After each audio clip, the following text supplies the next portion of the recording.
नमस्कार श्रोते हो, मी आज आलो आहे राशेगावला 25 वर्षापासून शिवशक्ती गौरक्षण सेवाभावी संस्था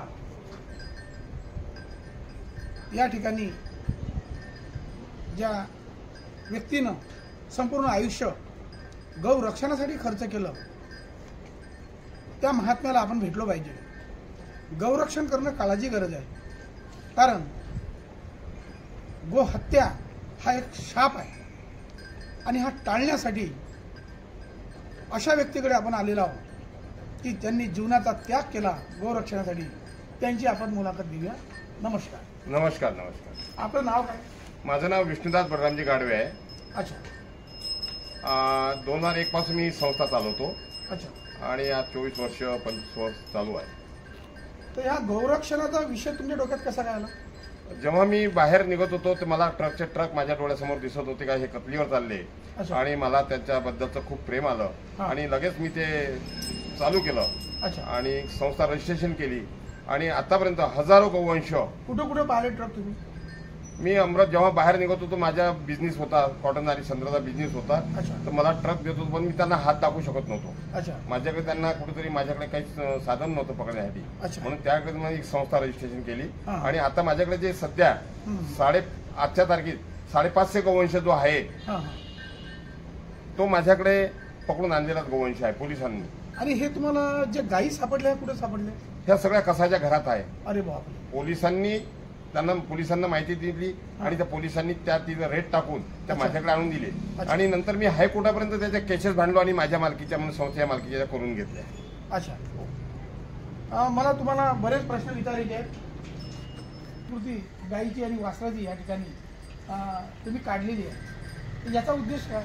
याचा उद्देश हेच आहे की आज गोवंश जो कमी होत होता, म्हणजे उद्या भविष्यात लहान मुलांना इथं शाळेचे विद्यार्थी येतात, त्यांना सुद्धा हे गायीचं चित्र दिसलं पाहिजे आणि ऍक्च्युअल गाय दिसल्या पाहिजे।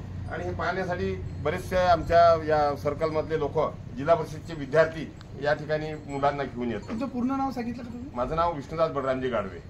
बरं विष्णुदास भाऊ, हो, गाय हे हिंदू धर्मासाठी पवित्र आहे। ही गाय हिंदू धर्मासाठी ही माझी आईच आहे आपली। बरोबर आहे, हिंदू धर्मासाठी गाय पवित्र आहे।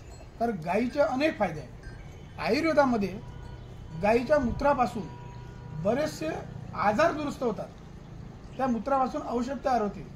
मी आज मिळालेल्या मला माहितीनुसार जर दाताचा प्रॉब्लेम असेल आणि 4 दिवस तर तुम्ही त्या मूत्रानं गुळला गेला तर तुमचे दात दुरुस्त सुद्धा होतात। 100% बरोबर आहे, खरं आहे। तर हा जो गायीचा विषय आहे हा अत्यंत इमोशनल आणि भावनिक आहे। गायीवर सगळ्यांनी प्रेम केलं पाहिजे, यासाठी तुमचा संदेश काय आहे?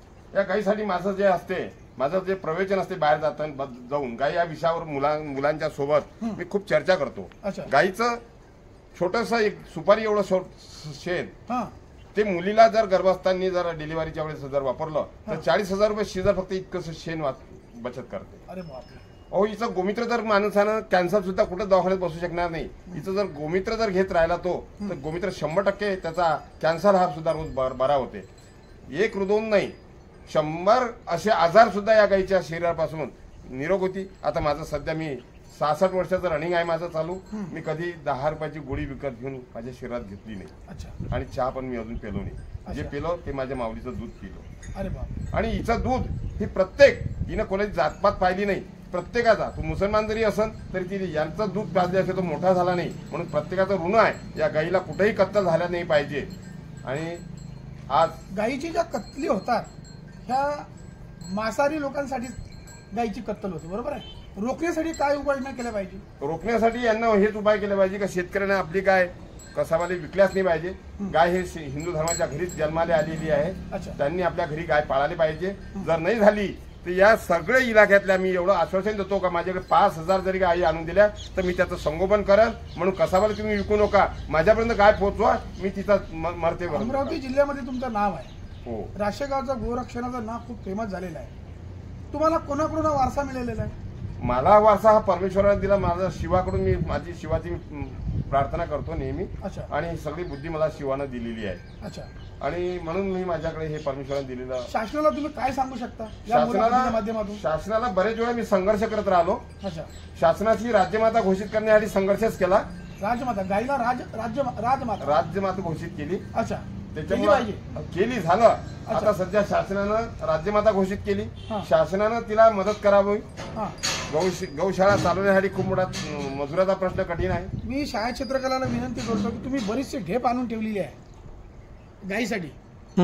मी शाळा चित्रकला विनंती करतो की दादा ही गाय आजारी आहे, ती झोपलेली आहे, हिला काय झालं? ही खूप आजारी झाली. हिचं सोनोग्राफी वगैरे केली. हिचं म्हणजे अमरावतीला सुद्धा नेलं. अरे बाप. मुरके साहेबाकडे यांचा फोटो वगैरे काढला मी. अच्छा हिचा खूप खर्च करून राहिलो, पण ते चारा खाऊन नाही राहिली अजून. अच्छा जोपर्यंत ते बरी होत नाही तोपर्यंत मी हिचा खर्च करणं सुरूच आहे. कारण की ती गाय आहे, तिला माझ्या शेवटच्या श्वासापर्यंत मला वाचवणं हे माझं कर्तव्य आहे. खूप बरं वाटलं तुम्हाला, म्हणजे गायीबद्दल मनुष्यासारखं तुम्ही गायीवर प्रेम करता, याच्यावरून तुमची गायीवर किती मोठी निष्ठा आहे. गाय हे हिंदू धर्माचं दैवत आहे हे तुमच्या बोलण्यातून सिद्ध होऊन राहिलं. या ठिकाणी बऱ्याच गायी या ठिकाणी आहेत. हो बरोबर आहे, आपल्याला व्हिडिओमध्ये दिसून हो राहिलं. हो. तर यांची चाऱ्या पाण्याची व्यवस्था कोण करते?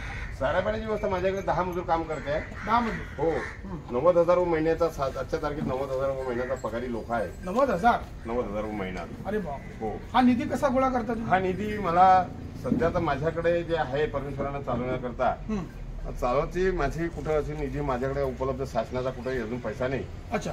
पण शासनाला माझं असं मत आहे हम्म. की शासनानं मजुराला सुद्धा मानधन जोपर्यंत दिला नाही तोपर्यंत या गौशाळेची हाल होती. मजूर शासनाला शिक्षकासारखा काहीतरी प्रमाणात त्यांना मानधन दिल्या पाहिजे, अच्छा, अशी माझी मनाची इच्छा आहे. तुम्ही गायीचे नावं ठेवली आहे का? हो, मी गायची नावं ठेवलेली आहे. कोणकोणते नाव आहेत? माझ्याकडे नंदीमध्ये भीम आहे, अर्जुन आहे. अच्छा.